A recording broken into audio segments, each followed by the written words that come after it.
আসসালামু আলাইকুম প্রিয় দর্শক, এই ভিডিওতে আমি শেয়ার করব কিভাবে আপনারা জার্মানিতে অ্যাজাইলাম করতে পারেন।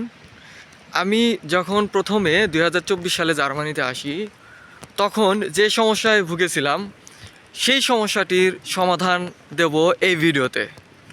দেখতে থাকুন। খুবই শর্টকাটে আপনাদেরকে বুঝিয়ে দেব বর্তমান সময়ে আপনারা আসলে কিভাবে জার্মানিতে অ্যাজাইলাম করবেন। আমার ধারণা এরকম ভিডিও আর দ্বিতীয়টি পাবেন না, কারণ এর আগে আমি ফ্রান্সের অ্যাজাইলাম সংক্রান্ত এক গুরুত্বপূর্ণ ভিডিও দিয়ে রেখেছি। সেটি দেখে অবশ্যই অনেকেই উপকৃত হয়েছেন, আর তাই এই ভিডিওটিও আশা করছি আপনাদেরকে অনেক উপকার করবে।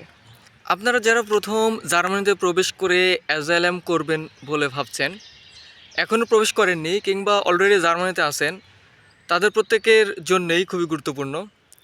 যদি আপনাদের কাছে রানিং অ্যাড্রেস না থেকে থাকে কোথায় গিয়ে অ্যাজাইলাম করবেন, কি করবেন না করবেন এই বিষয়ে, সেক্ষেত্রে সর্বপ্রথম আপনি যেই এলাকায় আছেন, যেখানে আছেন, সেইখানে ফায়ার সার্ভিস খুঁজে বের করবেন। যদি ফায়ার সার্ভিস খুঁজে না পান, অবশ্যই খুঁজে পাবেন, কারণ জার্মানিতে প্রত্যেকটি এরিয়াতে ছোট হোক বড় হোক ফায়ার সার্ভিস থাকেই। এই কারণে আমি আপনাদেরকে রিকমেন্ড করব, অবশ্যই একটি ফায়ার সার্ভিস খুঁজে বের করবেন। সেখানে গিয়ে তাদেরকে যদি বলতে পারেন আমার কাছে কোনো পেপার নাই, আমি পেপার করতে চাই, অ্যাজাইলাম করতে চাই, তারা হয়তো প্রথম বলবে যে আমরা ইংলিশ বুঝি না। যদি আপনি তাদেরকে কোনোভাবে বোঝাতে পারেন আমি অ্যাজাইলাম করব কোথায়, কিভাবে জানতে চাই, সেক্ষেত্রে তারা যে কোনো একজন তাদের মধ্যে থেকে দেখবেন আপনাকে সহযোগিতা করছে। আমি আমার অভিজ্ঞতার আলোকে আর কি বলছি, আমি যখন 2024 সালে জার্মানিতে আসি, ওই টাইমে আমি অনেকের কাছেই জানার চেষ্টা করেছি আমি কিভাবে অ্যাজাইলাম করব, কোথায় অ্যাজাইলাম করব। আমি সঠিক কোনো তথ্য পাই নাই, যে কারণে আমাকে ব্যাক যেতে হয়েছিল জার্মানি থেকে ইটালিতে কিংবা ফ্রান্সে, যেখানেই হোক। আমি যদি ওই টাইমে বুঝতে পারতাম এইখানে অ্যাজাইলাম করার সিস্টেম এতটা সহজ, সেক্ষেত্রে অবশ্যই আমি জার্মানিতেই অ্যাজাইলাম করতাম। আমি বাংলাদেশ থেকে সরাসরি জার্মানির ভিসা নিয়ে জার্মানিতে আসি। তারপরে পরিস্থিতির শিকার হয়ে জার্মানিতে অ্যাজাইলাম করতে না পেরে অন্য দেশে মুভ করি। আর তাই আপনাদের জন্য এই ভিডিওটি খুবই সহজ করে দিবে কিভাবে জার্মানিতে অ্যাজাইলাম করবেন এবং কিভাবে স্টেপ বাই স্টেপ জার্মানিতে সেটেল হওয়ার চেষ্টা করবেন সেই বিষয়ে। যদি ফায়ার সার্ভিস খুঁজে পান, সেক্ষেত্রে আপনাদের জন্য সহজ হয়ে গেল। সেইখান থেকে তাদেরকে বলবেন, যেই আপনার সঙ্গে কথা বলুক, অবশ্যই আপনাকে ন্যূনতম এইটুকু চেষ্টা করতে হবে তাদেরকে বোঝানোর জন্য যে আমার কাছে কোনো ডকুমেন্টস নাই, আমি ডকুমেন্টস করতে চাই, আমার অ্যাজাইলাম করা দরকার। এইটুকু যদি বোঝাতে না পারেন, আপনার ইউরোপে আসার প্রয়োজন নাই কিংবা বিদেশ যাওয়ার প্রয়োজন নাই, কারণ ন্যূনতম এইটুকু আপনার জানাটা উচিত। বিশেষ করে ইংলিশে যেভাবেই হোক, যত কষ্টই হোক, ইংলিশ কোনো ব্যাপার না, আপনি বোঝাতে পারলেই হলো। যদি বোঝাতে পারেন, সেক্ষেত্রে তারা আপনাকে সুন্দর, আপনি যে এরিয়ায় থাকবেন সেই এরিয়াতেই সুন্দর একটি কাগজে স্টেপ বাই স্টেপ সব কিছু লিখে দিবে। এমনকি এটাও হতে পারে তারা আপনি সেখান থেকে কিভাবে কোন স্টেশনে যাবেন কিংবা কোন বাস স্ট্যান্ডে যাবেন, তারপর স্টেপ বাই স্টেপ তারা আপনাকে লিখে দিতে পারে। এইভাবে গিয়ে সেখানে গিয়ে অ্যাজাইলাম করেন। প্রথমে জার্মানিতে প্রবেশ করেই যদি ডুসেলডর্ফে থাকেন, ডুসেলডর্ফেই আপনার ফোনের গুগল ম্যাপে গিয়ে সার্চ দিবেন রিফিউজি ক্যাম্প।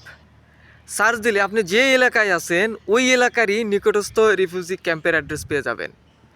যদি জার্মানির ডুসেলডর্ফে থাকেন, আশেপাশে রিফিউজি ক্যাম্প আছে, ডুসেলডর্ফে আছে, তার পাশেই, তার একটু দূরেই অ্যাসেন, সেখানেও অ্যাজাইলাম করতে পারবেন। তার সামান্য একটু দূরে লেভাক সিটি আছে, সেখানেও অ্যাজাইলাম করতে পারবেন। আখেন আছে, সেখানেও অ্যাজাইলাম করতে পারবেন। ডুসেলডর্ফ অনেক জনপ্রিয় শহর। শুধু তাই না, আপনি যদি মনে করেন আশেপাশের আরও অন্যান্য অ্যাজাইলাম প্লেস আছে, সেখানে অ্যাজাইলাম করতে চান, সেক্ষেত্রে গুগলে সার্চ দিলেই অ্যাড্রেস পেয়ে যাবেন, সেই অ্যাড্রেস অনুযায়ী চলে যাবেন। আর যদি আপনাদেরকে ওই ফায়ার সার্ভিস থেকে অ্যাড্রেস দিয়ে দেয়, তবে সেই অ্যাড্রেস অনুযায়ী চলে যাবেন। সেখানে গিয়ে সেখানের যে সিকিউরিটি গার্ড আছে তাদেরকে বলবেন আই ওয়ান্ট অ্যাজাইলাম।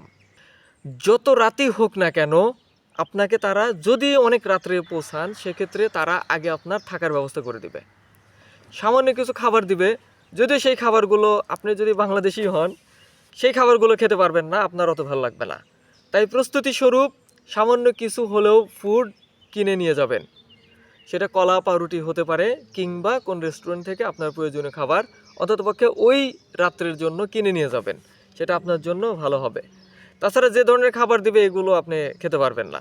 তারপরে তারা আপনার কাছ থেকে একটি ডকুমেন্ট চাইবে। যদি আপনার কাছে কোনো ডকুমেন্টস না থাকে সেক্ষেত্রে আপনি জাস্ট কাগজে লিখে দিবেন আপনার ফুল নেম, আপনার ডেট অফ বার্থ এবং আপনি কোন দেশ থেকে আসছেন, এটি লিখে দিবেন। তারা জাস্ট এন্ট্রি করে রাখবে যদি রাতে পৌঁছান সেক্ষেত্রে। আর যদি দিনের বেলায় হয় সেক্ষেত্রে তারা আপনার কাছে ন্যূনতম একটি ডকুমেন্ট চাইবে, যেটা আপনার নাম এবং আপনার জন্ম তারিখ প্রুফ করার জন্যে। যদি কোনো ধরনের ডকুমেন্টস না থাকে কোনো সমস্যা নাই, সরাসরি বলেই দিবেন যে আমার কাছে কোনো ডকুমেন্টস নাই। সেক্ষেত্রে আপনি যেটা বলবেন কিংবা আপনি কাগজে যেটা লিখে দিবেন সেটাই তারা এন্ট্রি করবে। তারপরে আপনার ফিঙ্গার নেবে। যদি কোনো দেশের ডাবলিং থেকে থাকে সেক্ষেত্রে হয়তো ওই দিনই বলে দিতে পারে যে আপনার ডাবলিং আছে, আপনার কোন দেশের ডাবলিং আছে সেটা বলে দিতে পারে। যদি বলে দেয় সেক্ষেত্রে অবশ্যই অপেক্ষা করতে হতে পারে। আপনাকে সেই অফিসারই বলে দিবেন যিনি আপনার ফিঙ্গার নেবেন, তিনি বলে দিবেন আপনার কোন দেশের ডাবলিং আছে। যদি অনেক টাইম পার হয়ে যায় অর্থাৎ 2টা-3টা বেজে যায় সেক্ষেত্রে হয়তো আপনাকে ওই সিট ওই জায়গা চেঞ্জ করার জন্য নাও দিতে পারে। পরের দিন সকালে ওই সিকিউরিটি গার্ডরা আপনাকে বলতে পারে কিংবা তারা আপনাকে দেখায় দিবে। আপনাকে প্রথম যে কাগজটি দিব ওই কাগজে আপনার একটি আইডি নাম্বার দিবে। ওই আইডি নাম্বার দিয়ে বলবে এটা দিয়ে আপনারা চেক করবেন প্রতিদিন। নির্দিষ্ট একটি জায়গা দেখায় দিবে, সেটা ক্যান্টিন হতে পারে কিংবা তাদের ইনফো সেকশন হতে পারে। সেখানে আপনাকে গিয়ে প্রত্যেক দিন চেক করতে হতে পারে আপনার কোনো ডকুমেন্টস আসছে কি না কিংবা আপনার নেক্সট কোনো নিউজ আছে কি না। এছাড়াও যদি চেক নাই করেন, আপনি যদি না পৌঁছান, তবে দেখবেন সিকিউরিটি গার্ড আপনার রুমে গিয়ে আপনাকে ডেকে নিয়ে আসছে। পরবর্তীতে আপনাকে সেখান থেকে ট্রান্সফার করতে পারে অন্য কোনো জায়গায়। সাপোজ ধরেন আপনি ট্রান্সফার হয়ে গেলেন, প্রথম যেখানে অ্যাজাইলাম করছেন সেখান থেকে অন্য কোথাও ট্রান্সফার হয়ে গেছেন। এর মধ্যে যদি আপনার কোনো ইন্টারভিউ না নিয়ে থাকে তবে মাথায় রাখবেন নতুন যেখানে ট্রান্সফার হয়ে গেছেন সেখানে 1 দিন 2 দিন 5 দিনের মধ্যেই আপনার ইন্টারভিউয়ের টাইম চলে আসবে। প্রিয় দর্শক, আমি সংক্ষেপে বলার চেষ্টা করলাম কিভাবে অ্যাজাইলাম করবেন। পরবর্তীতে জার্মান সংক্রান্ত আরও অনেক তথ্য থাকবে আমার এই চ্যানেলে। যদি ভিডিওটি ভালো লাগে অবশ্যই লাইক দিয়ে রাখবেন। এছাড়াও যদি আমার চ্যানেলের আজই প্রথম ভিউয়ার্স হয়ে থাকেন চ্যানেলটি সাবস্ক্রাইব করে আমাকে সহযোগিতা করবেন। যদি ভিডিওটি প্রয়োজনীয় মনে হয় সেক্ষেত্রে অবশ্যই শেয়ার করতে ভুলবেন না। আপনারা যদি আমার বিভিন্ন সহযোগিতার তথ্য জানতে চান, অর্থাৎ আমি যেভাবে সহযোগিতা করছি সেটা যদি জানতে চান সেক্ষেত্রে এই ভিডিওর ডেসক্রিপশনে টেলিগ্রাম গ্রুপের লিঙ্ক দেওয়া আছে, সেখানে জয়েন হয়ে বুঝতে পারবেন আমি কিভাবে আপনাদেরকে বিভিন্ন ইনফরমেশন দিয়ে সহযোগিতা করছি।